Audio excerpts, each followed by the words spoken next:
Gledate Gorenjska poročila na GIF TV. Dober dan. Vlada na današnji 51. seji na predlog Darsa spremenila ceno vinjet in sprejela spremembe investicijskega programa za projekt drugi tir Divača-Koper. Več o tem bo povedala ministrica za infrastrukturo Alenka Bratušek. Po včerajšnji napovedi predsednika vlade dr. Roberta Goloba, da bo za upokojence še letos na voljo dodatnih 100 milijonov evrov, je vlada sprejela prve dokumente za uresničitev te napovedi, ki jih bo predstavil minister Luka Mesec. Minister za obrambo Marjan Šarec pa bo predstavil, koliko denarja je vlada namenila za stroške prizadetim občinam v vzhodni Sloveniji, ki so jih imele ob intervenciji zaradi poplav in plazov prejšnji teden. Izvolite.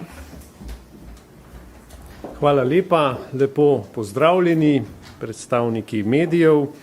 Ja, kot rečeno, je vlada na današnji seji sprejela sklepe in sicer občinam, ki so bile prizadete s poplavami in plazovi, bomo zagotovili sredstva v višini 1 700 000 evrov za intervencijske stroške. To so stroški, ki so jih občine ocenile, da so jih imele samo intervencijo. Tukaj gre za stroške s tehnično opremo, s prehrano, z orodjem, s ponjavami in podobnim, kar pač potrebuješ na intervenciji, in stroški so ocenjeni strani občin. Tako smo pravzaprav v rekordnem času uresničili tisto, kar smo napovedali, da bomo občinam čim bolj olajšali njihovo situacijo ob tej velikem številu plazov, ki so se sprožili, in bodo občinam ti stroški izplačani strani države, sami pa bodo lahko s svojimi proračuni pokrili kakšne druge zadeve. Govorimo pa tukaj samo o stroških intervencije. Sanacija pride kasneje in ker je seveda ocena škode že presegla oziroma znesek škode že presegel prag, je Uprava za zaščito in reševanje že začela postopek ocenjevanja škode ob poplavah in plazovih, tako da bodo seveda tudi, ko bodo ti postopki zaključeni, bo potem kasneje povrnjena tudi ta škoda, tako kot je vedno podobno ob takšnih ujmah in neurjih. Tako da, kot rečeno, danes smo izpolnili našo napoved v manj kot tednu dni in občine bodo lahko koristile ta sredstva, ki so jih imela s stroškom same intervencije. Hvala lepa, minister. Morda od naših novinarjev, ki so prisotni, ni nobenega vprašanja. Ja, imamo pa na spletu Demokracija in sicer Lucija Kavčič, izvolite.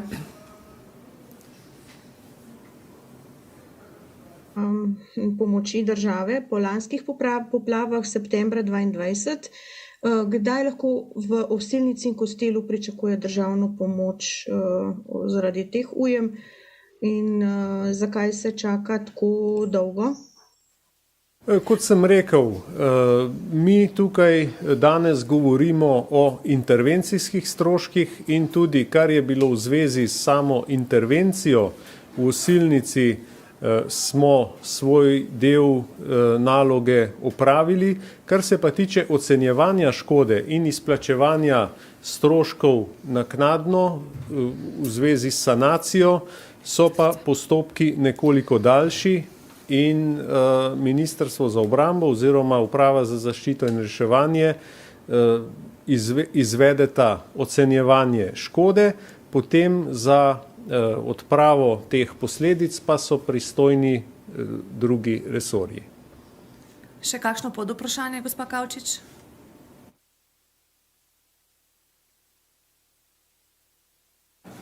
Ni podvprašanja? Hvala lepa. Ministru se zahvaljujem, tudi na spletu ni več vprašanj in mu želim prijeten dan. Naslednja pa bo z nami ministrica za infrastrukturo Alenka Bratušek, ki bo predstavila novo ceno vinjet in še kar nekaj pomembnih točk je imela na tej seji vlade, tako da ji kar predajam besedo. Izvolite. Najlepša hvala in vlada je sledila oziroma potrdila predlog družbe Dars za zvišanje cen vinjet za 6,8%. Zakaj? Zato, ker je treba zagotoviti dolgoročno finančno vzdržnost družbe Dars, zato da bo in bomo lahko izpeljali vse zastavljene projekte. Seveda je treba povedati, da je velika večina Slovenk in Slovencev v letošnjem letu vinjete že kupila in bodo ta dvig občutili šele ob nakupu v naslednjem letu. Kaj to pomeni? Letna vinjeta za osebna vozila, ki danes stane 110 evrov, bo po novem stala 117,5 evrov in mogoče še podatek, da je bila inflacija v tem obdobju, ker nazadnje so se vinjete podražile leta 2013 in inflacija v tem obdobju od 13 do 23 je bila nekaj več kot 22%, povprečna plača se je pa v tem istem obdobju dvignila za nekaj več kot 30%. To je mogoče o vinjetah na kratko. Grem kar naprej ali najprej to zaključimo? Mogoče kakšno vprašanje tukaj na vinjete? Ne. Na spletu pa imamo vprašanje. Ja. In sicer Lucijo Kavčič z Demokracije. Izvolite. Dober dan. Mene zanima, za katere projekte konkretno bo namenjen ta dodaten denar od povišanja cen vinjet? Za vse projekte, ki jih izvaja Dars, med drugim tudi največja ali pa dva največja med njimi, to je 3. razvojna os in karavanški predor. Mogoče še podatek, v letošnjem letu je predvideno, da bi se iz tega naslova dodatno pobralo 5,3 milijona evrov. Na letni ravni, se pravi v naslednjem letu, pa bi to pomenilo 14,6 milijona evrov so ocene. Imamo še vprašanje Pop TV-ja. Ja, v resnici smo prav to želeli vprašati, koliko bo sredstev prišlo z tega naslova, tako da je ravno kar ministrica odgovorila, se zahvaljujem. Še kakšno vprašanje na vinjete? Ni, lahko nadaljujete. Vesela sem, da je vlada danes potrdila novelacijo investicijskega programa za projekt drugi tir. Vse natančne podatke in tudi stanje na projektu bo jutri na novinarski konferenci predstavilo vodstvo podjetja 2TDK. Jaz pa mogoče 2-3 ključne podatke. Eden zame zelo pomemben je, da je v tem novelacijskem projektu predvideno, da se bo projekt zaključil konec leta 2025, potem pa seveda sta še 2-3 meseci za to, da se odpravijo morebitne napake in v tej prvega polovica leta 2026 se bodo vlaki po tem tiru vozili na podlagi začasnega uporabnega dovoljenja oziroma začasnih odločb. To je prva, bom rekla zame, zelo spodbudna novica. Druga, da kljub temu, da je bilo potrebno zagotoviti dodatna sredstva oziroma nova je ocenjena višina 3. sklopa, to so tako imenovani tirne naprave, skratka naprave povezane prav z vožnjo vlakov. Kljub temu, da se ta 3. sklop draži, je skupna vrednost investicijskega projekta še vedno pod ocenjeno vrednostjo iz leta 2019. V letu 2019 je bila ta investicijska vrednost 1,150 milijarde, v danes potrjenem investicijskem projektu je to 1,109. Tako da to so tiste dve ključni stvari, ki sem vam jih želela danes predstaviti. Še enkrat, Bodo pa jutri seveda na voljo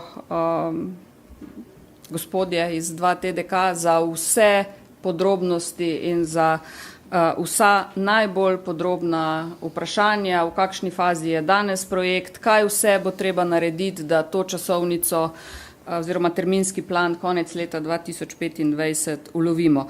In seveda tudi pomemben podatek, finančna konstrukcija za ta tir je absolutno zaprta in v tej novelaciji ni več predvidenega kapitalskega deleža zaledne države, ampak projekt ostaja v celoti v slovenskih rokah.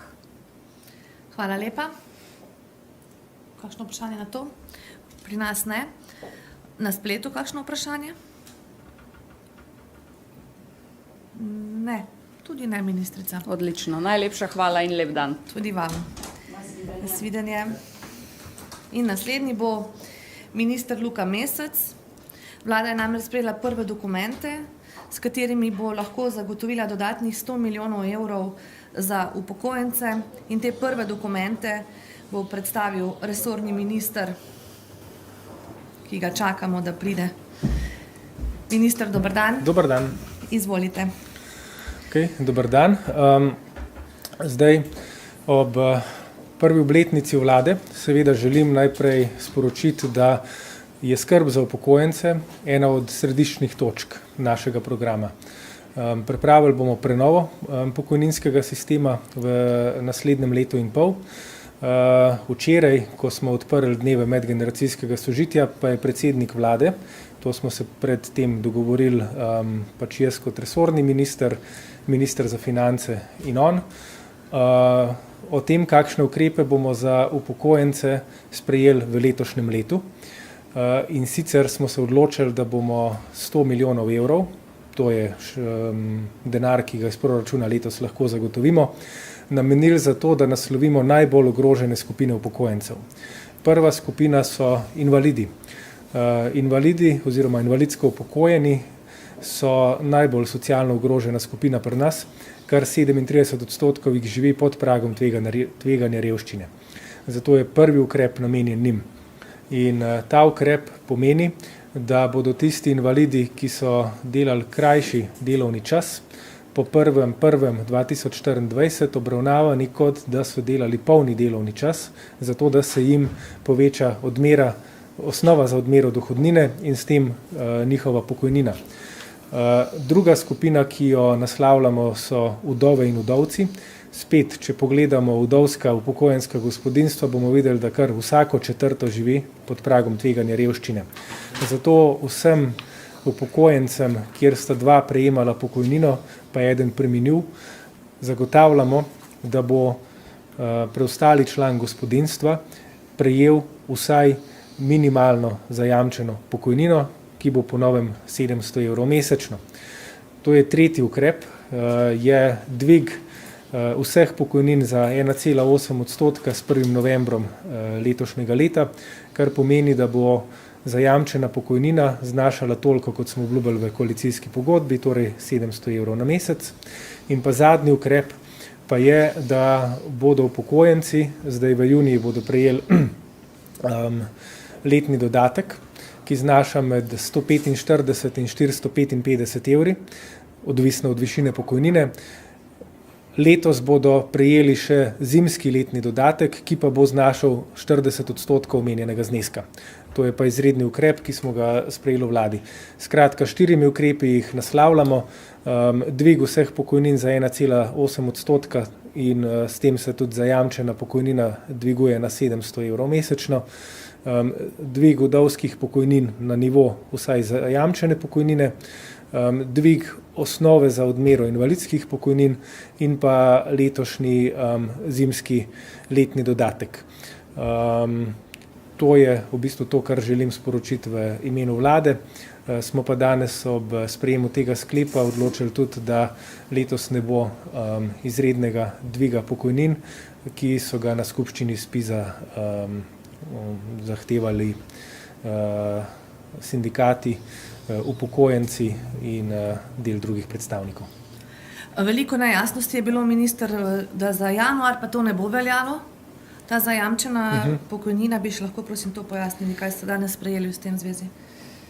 Zajamčena pokojnina bo veljala tudi v januarju, se pravi, s 1. novembrom se vse pokojnine usklajujejo za 1,8%.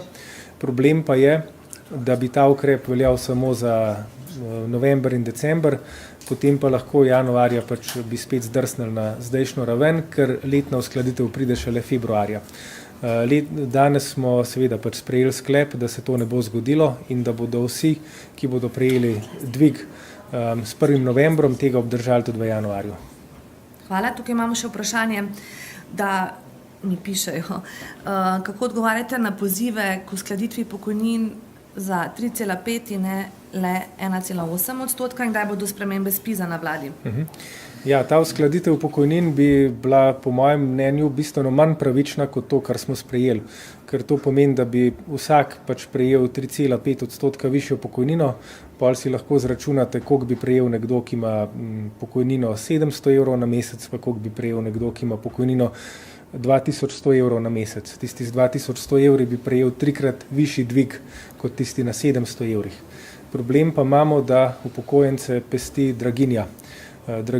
Pestijo jih naraščajoči stroški življenjskih potrebščin, zato smo se odločili, da princip obrnemo in da s targetiranimi ukrepi naslovimo tiste upokojenci, ki so najbolj socialno ogroženi, torej invalide, vdove in vdovce, ljudi, ki živijo pod zajamčeno pokojnino in pa seveda, da razdelimo letni dodatek tako, da tisti, ki imajo najmanjše pokojnine, prejmejo največ.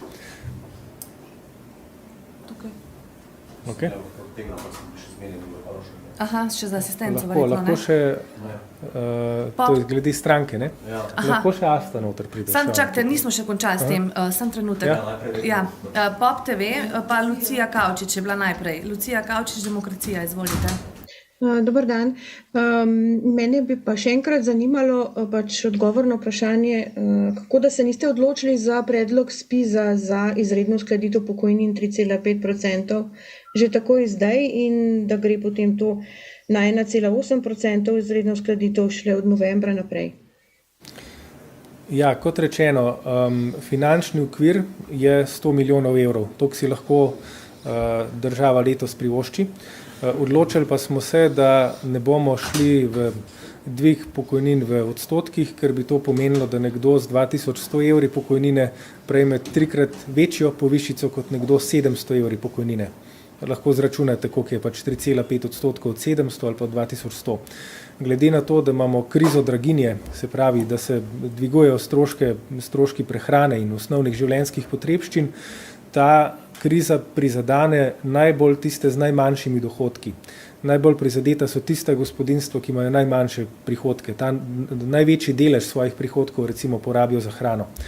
In zato smo se odločili, da bomo ta denar, ki je na voljo, namenili targetirano najbolj socialno ogroženim skupinam. Invalidom, vdovam in vdovcem, ljudem, ki živijo pod zajamčeno pokojnino in pa letni dodatek razdelili pač na način, da tisti z najmanjšimi pokojninami prejmejo največ. To je konec koncev tudi eden od zaključkov razprave, ki smo ga imeli nedavno pri predsednici države Nataši Pirc Musar. Tudi tam smo prišli do zaključka, da je taka pomoč upokojencem letos najbolj smiselna in najbolj pravična.